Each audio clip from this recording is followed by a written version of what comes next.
চরণে জানাই আমার শতকোটি প্রণাম। উপস্থিত গুরুজনদের আমার প্রণাম এবং ছোটদের শেষাশিস।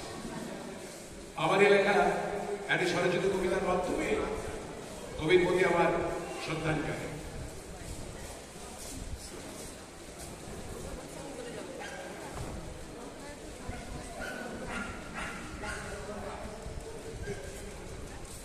বিশ্বকবি রবীন্দ্রনাথ।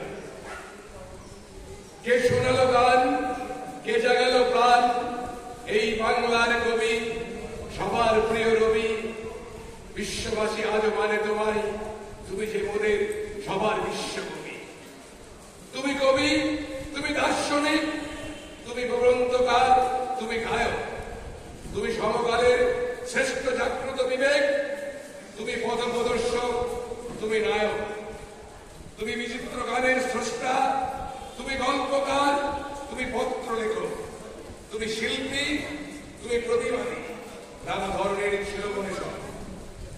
তুমি নাট্যকার, তুমি সঙ্গীত স্রষ্টা, তুমি রূপকার, তুমি মহাগুণী, তুমি জাতীয় সঙ্গীতের স্রষ্টা, তুমি সমকালের মহাগুণী, তুমি পৃথিবীর সবচেয়ে বড় কবি, তুমি মোদের রুদ্র রুদ্র রবি, তুমি অন্যায়ের আবশ্যিত লড়াকু, চারদিকে ছড়িয়ে কত ছবি।